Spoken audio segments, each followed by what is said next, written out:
Okay, it is now 7:15. Welcome to the Firewheel Community Coffeehouse. Thanks for showing up for our monthly panel discussion. We're in our third month here at the new location, and this is our second panel discussion. This month's panel discussion deals with the minimum wage and the everything that surrounds the minimum wage. There was an effort up until yesterday to raise the minimum wage in SeaTac down by the airport. They had got it on the ballot to raise the minimum wage to $15 an hour. The Lodging Association is blocking them and took them to court, and the judge threw the measure out because they had 61 too many signatures. So they had 61 signatures that were duplicates. So they took it off the ballot, but I'm sure it'll be back. Anyway, we have tonight Nelson LaPlante, who's an economist with the Everett Community College. We have Ted Verdone with Vote Sawant and Socialist Alternative. Shama Sawant is a candidate for City Council in Seattle, and her big thing is the $15 an hour minimum wage. And we have Max Nelson of the Freedom Foundation. And so everyone, all the speakers, we have 3 speakers tonight. We have invited, and maybe you could make yourself known, Congressman Larson to attend. He was going to send an aide, the last we heard. Is anyone here from Congressman Larson's office? No?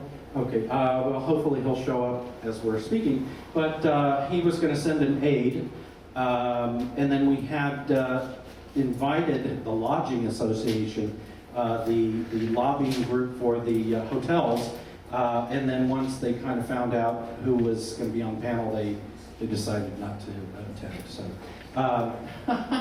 So, for your ground rules, we have each speaker will be given 5 minutes to opine, and then I'll try to wind them up, wrap them up at the end of their 5 minutes. And Mike is going to be wrapping them up. And then after that, you're going to. Oh, okay. Hold on one second. Okay. Yay, it's Mike. Thank you everybody for showing up tonight. We hope this will be a lively discussion. The last one we had was really excellent. And I'm glad to see we have just about as many people as the last one. It's getting there. Hopefully the word will get out. It's up to you guys. Get the word out that we have these meetings, these panel discussions every month, the last Tuesday of the month at 7 p.m. That's going to be our day for the panel discussion, the last Tuesday of the month at 7 p.m. As Anthony said, what we're going to do is we're going to have up to 5 minutes for each of the panelists to give a spiel, to maybe talk about the organization they belong to, and give us their thoughts on the minimum wage, the fast food workers, and their right to join, to organize into unions. As Anthony had said, there's a lot of talk going on around the country about raising the minimum wage to $15 an hour, and of course there are proponents and opponents to that initiative that's going on. So hopefully we'll hear both sides of that issue today, and hopefully you people in the audience will chime in after we hear from the panelists a little bit on your insights or comments or questions you'd like to ask of the panel. So let's get started. Oh, one more thing.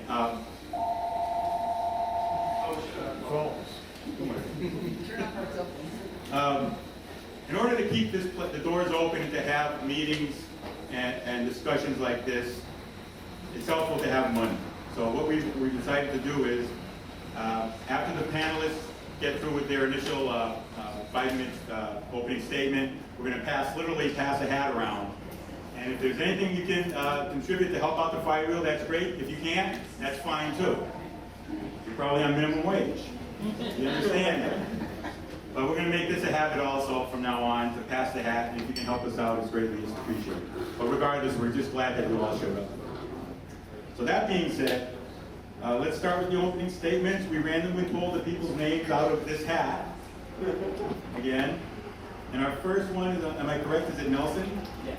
Nelson LaPlante from, I think no. Max Nelson. Max Nelson. Max Nelson. Ron Nelson. Okay, Max Nelson. Max Nelson is from Everett Community College? No.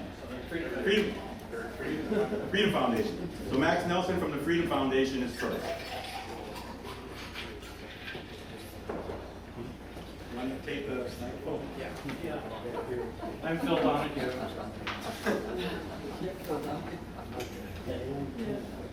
All right, well, good evening. It's my pleasure to be with you folks here tonight. My name is Max Nelson. I'm the labor policy analyst at the Freedom Foundation. So I've been monitoring a lot of the minimum wage debates that have been happening, the issue or the initiative at CTAC. Just so you know a little bit about the Freedom Foundation, kind of where I'm coming from. We're a free market-leaning think tank, policy think tank down in Olympia, state capital. So we're a nonprofit organization.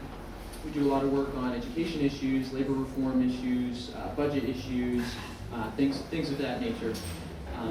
So that's just kind of a little bit of a background on where I'm coming from. If you want to ask me any questions about anything, or you want my card or contact information, more information about the Freedom Foundation at the end, I'll stick around for a little bit, so feel free to come talk to me and I can get you some contact info if you want to follow up on stuff. So that said, I'd just like to talk a little bit about the minimum wage generally. There's two basically principled reasons that I would oppose the minimum wage, and then I'll talk a little bit more about the pragmatic reasons to oppose it.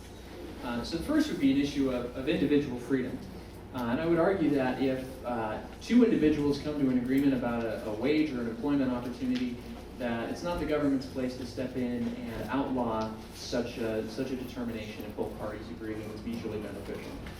So that broadly speaking, I would argue on the grounds of individual freedom against significant, at least, minimum wage laws. And then the second, of course, would be for economic efficiency. I would argue that generally freer markets means more economic productivity, faster economic growth.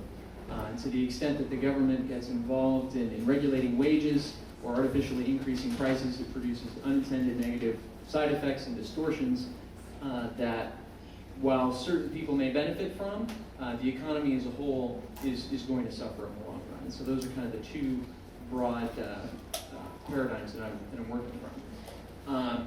When it comes to evaluating a particular policy proposal, I kind of think through it in a framework similar to this way. First of all, is there a compelling reason to change? Is there a compelling issue or problem that needs to be changed and addressed? In the case of the minimum wage, I would argue that there are problems with the state of our economy right now, slow economic growth, slow jobs growth, etc. Although a lot of the issues I would argue that minimum wage proponents typically rely on are at least overstated, if not invalid. The second consideration, okay, if there is a problem, what is the proposed solution and is it going to solve the problems? And again, on the minimum wage issue, I would argue that minimum wage is a poor way of encouraging employment. It's a poor way of decreasing inequality. It's a poor way of helping impoverished workers. And I'm sure we'll get into all of that in more detail later on. So I would argue that the problems are overstated generally, and the solution, the proposed solution, a higher minimum wage, would not fix those problems very well. The third issue to kind of keep in mind when evaluating a policy issue is, are there going to be unintended negative consequences that come along with that? Again, with the minimum wage, I believe that a higher minimum wage would produce at least some unintended negative consequences. You hear a lot about how minimum wages discourage employment. I think that would be one part of it, but I think you'd also see issues like higher prices and a number of other side effects, which again we can get into in more detail. So that's the general framework that I use when I'm thinking about minimum wage issues. So I'd like to talk a little more specifically just about a $15 minimum wage and put that into some historical context for Washington State. So Washington, as I'm sure many of you folks know, as a state has the highest minimum wage in the country right now. It's $9.19. Now, when you look back at minimum wages over time, most of the time, minimum wage levels are not adjusted to inflation. They have been in Washington in recent years, but generally they're not. And so when you go back and determine, okay, what was the purchasing power of the minimum wage at all these various points in Washington State's history, you find that the purchasing power on average was about $7.73 in today's dollars. So that's significantly lower than our current state minimum wage of $9.19. And if you go back far enough to the introduction of the minimum wage in 1938, Washington's current minimum wage is 122% higher than it would have been if it had simply kept pace with inflation since it was introduced. So putting that into context, we have, from a historical perspective, a fairly high minimum wage in Washington State right now at $9.19. What would increasing it to $15 look like in terms of the size of an increase? Well, that would be a 62% increase in the minimum wage. In Washington State, increases in the minimum wage have averaged about 29 cents, or about 8% increases. So this would be an increase, from $9.19 to $15 of $5.81, and a 63% increase. And so the scale of the increases literally would be unprecedented, both in the absolute dollar amount and the percentage magnitude of the increase. It would be unlike anything we've done in Washington or nationally in terms of increasing the minimum wage. So all of these bitter debates that go on about the employment effects or the price effects of minimum wages generally happen over relatively small increases, but a $15 increase would literally be unprecedented. So that by way of historical context. Particularly dealing with the fast food workers issue, I would like to clarify, just going forward, that the fast food industry, it's not that workers don't have the right to form a union in the fast food industry. Fast food workers, fast food restaurants are governed by the same labor relations law that any other private employers are. The difficulty or the issue comes in that it's difficult to organize or to unionize fast food workers. I mean, the turnover rate is very high in fast food restaurants. It's about 75% a year. So you've got a lot of new employees coming in, a lot of old employees going out, and it's difficult with that high rate of turnover to organize. So just that by way of clarification. So it's not that union workers, that workers in fast food restaurants can't unionize or are prohibited from unionizing. It's just that it's very difficult. So I would argue that what you're seeing across the country in many cities, different protests or one-day walkouts in fast food restaurants is generally a labor-backed campaign or a labor-backed way to try to encourage and develop momentum in the fast food industry for unionization. So, I mean, if fast food workers couldn't unionize, unions would be trying to encourage fast food workers to unionize. So, all that by way of introduction. I think that'll about do it for me for the moment. And hopefully we can explore some of these issues in a little more detail as we progress. Thank you, Tad, from SA. Oh, yeah. That was Matt. My name's Ted Verdone, and I'm here volunteering with the Shama-Swap for City Council campaign, and my group is Socialist Alternative, for the party that's running Shama. And as was mentioned in the introduction, one of the key things that we're campaigning for is the $15 an hour minimum wage, and I think I'm going to be the only person on this panel supporting that idea. So hopefully I do it justice. Before I get into some of the key issues of why we need a $15 an hour minimum wage, I do want to respond to a couple of things that I just heard. And the first thing is, yes, fast food workers have the right to organize legally, but the fast food companies don't let them. They fire them, they cause all kinds of problems, and there's going to be a strike on the 29th of fast food workers. This is one of these one-day things that is absolutely right. It's building momentum, and we should all help them build momentum and come to the demonstrations this Thursday, 4 p.m. There's going to be one in Seattle. My guess is there's going to be one in Everett, but I don't know. But everybody should come out and show their support for that campaign because it does need momentum. The issue of a $15 an hour minimum wage, it absolutely does have a pressing need, and the pressing need is that workers cannot get by on the wages that they're getting paid right now. And everybody who says that the minimum wage is not too high makes more than $15 an hour. I have not met one person who makes less than $15 an hour who thinks that the minimum wage is high enough right now. And I challenge people to find somebody that thinks that's the case. because just to afford housing, you have to work way more than 40 hours a week, making minimum wage in Washington State, which has which has the highest minimum wage in the country.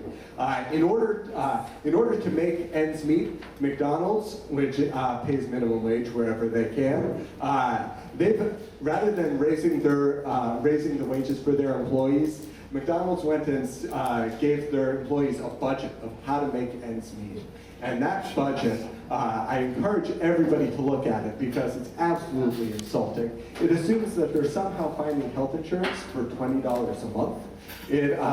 I don't know what insurance plan that is. And it assumes that they work another job for an additional 35 hours a week, for a total of 75 hours a week. And they can make ends meet if they work 75 hours a week. And that gets to some of the, answering some of the key fear-mongering that happens, and the fear tactics that are out there to try and stop us from raising the minimum wage. And these are the same fear tactics that we've heard every time we fight for some increase in workers' rates. And I just want to go through systematically some of the arguments. You'll hear people say that only teenagers work in the fast food industry. According to the Bureau of Labor Statistics, the median age of somebody in the of a worker in the fast food industry is 28 years old. That means that half the workers in fast food are older than 28 years old. People are trying to raise families on these minimum wage jobs. It's not true that it's just for kids.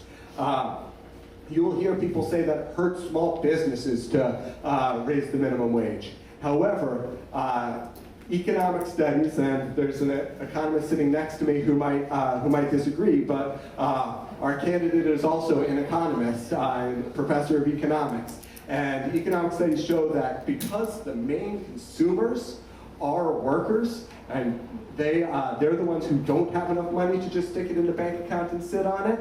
When you raise the minimum wage, consumers have more money to spend in small businesses, and it's telling that it is these major mega corporations that raised $500,000 to challenge the CTAC ballot initiative. That's how much American Airlines and these companies raised to go and challenge that ballot initiative.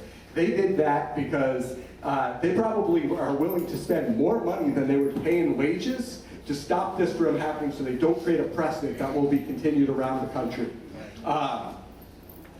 There's the argument that businesses will leave the city if we raise the minimum wage. That will only happen if we let them. We need to spread this movement to every place they want to leave and go to, including other countries. We need to spread worker solidarity around the world.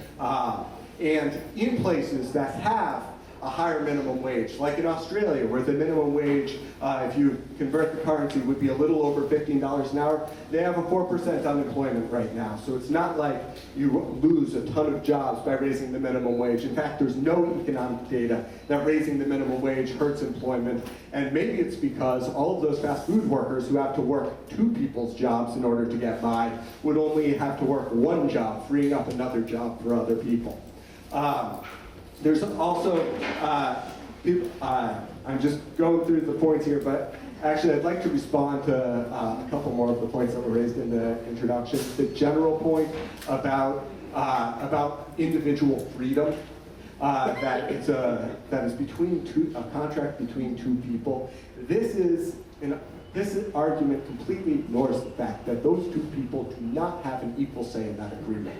That the worker brings absolutely no power to that negotiation. And before the minimum wage, people were living in absolute poverty. And those same arguments were used about child labor.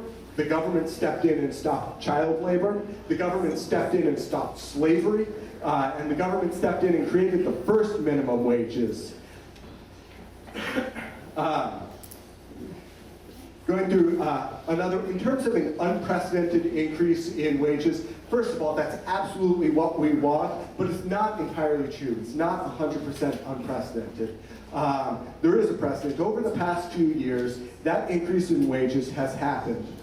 It's just been CEO wages. In fact, over the past decade, or over the past 2 decades, if you look at the gap between CEO pay and workers' pay, CEOs are making 10 times as much more than workers. than they have otherwise been.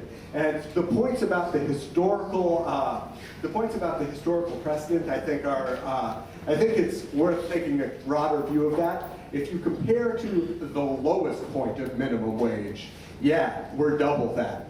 That's good that we doubled the lowest point in minimum wage. And if you compare to before no minimum wage at all, but if you compare to the highest minimum wage adjusted for inflation would be just over, would be a little over $20 an hour. And really, that's where we should be fighting to get to eventually.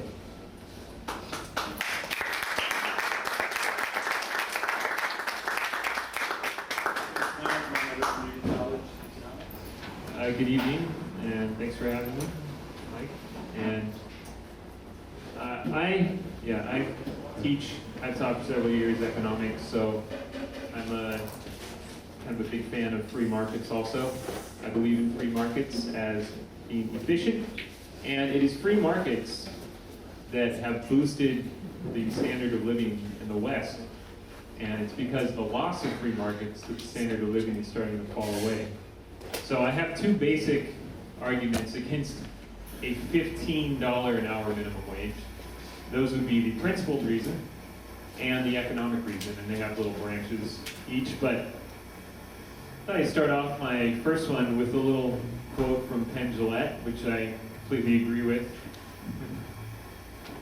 It's amazing to me how many people think that voting to have the government give poor people money is compassionate. Helping poor and suffering people is compassion. Voting to have our government, i.e. government forcing other people to pay what we're calling poor people more money.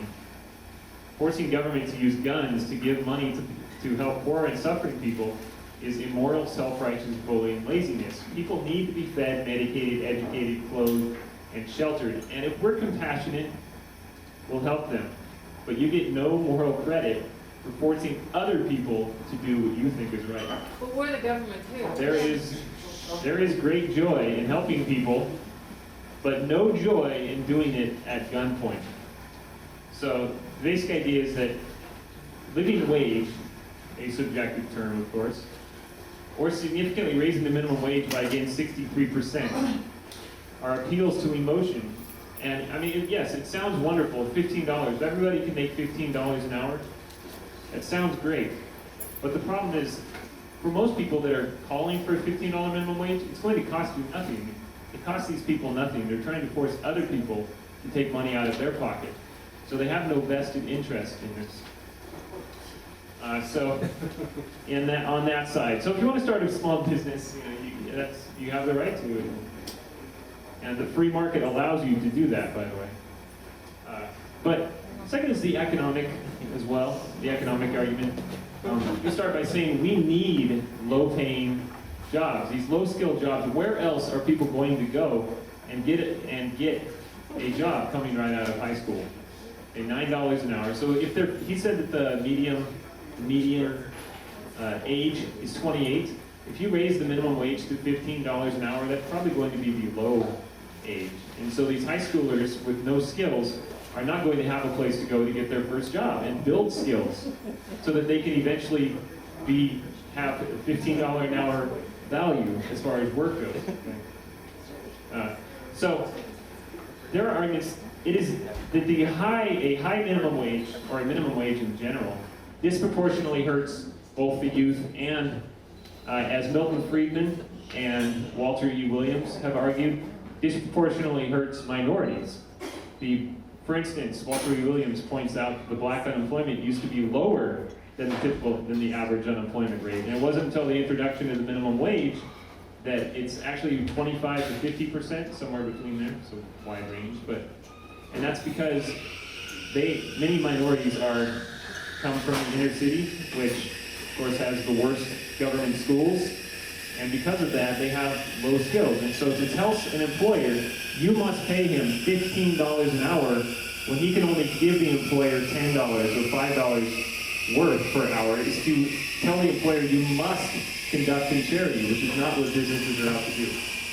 So I encourage you to watch some Milton Friedman, little Walter E. Williams. So This will undoubtedly raise unemployment, especially with the youth. Give some examples, but next would be the law of unintended consequences. Okay. So Bastiat wrote, there's only one difference between a bad economist and a good one. The bad economist confines himself to the visible effect, while the good economist takes into account both the effect that can be seen and those effects that must be foreseen. In fact, Hayek wrote often of that which is seen and that which is unseen, and the unseen is the important aspect. So the minimum wage will result in many unseen things. Higher costs, higher unemployment. So the law of unintended consequences. In 1692, the English philosopher John Locke, i.e.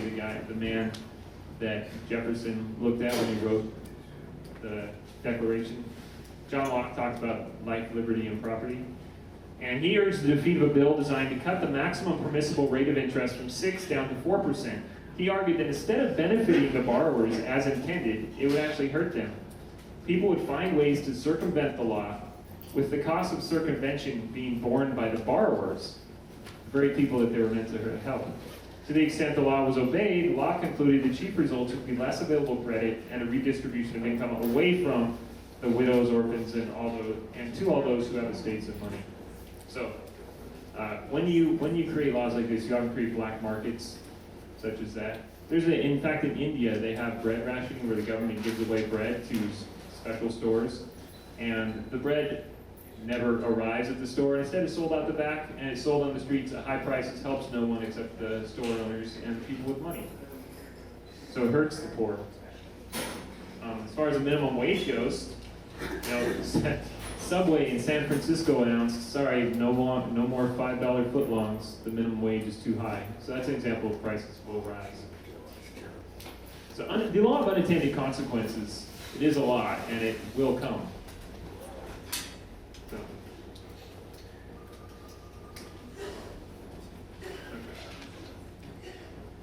So, lastly, unions. Unions are not always your friend.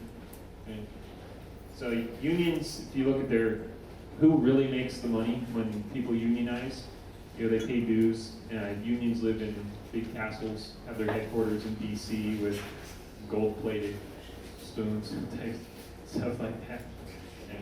So unions, I'll close with the words of Bastiat from the law to remind you that we're not against the worker. Okay, we are on the worker's side, the employee side. We want more jobs for the employee, and we would like to see them make more money. But again, we need these low-paying jobs so that they can get a first job, build skills, get something on their resume, and move up the ladder. That's what everybody has done.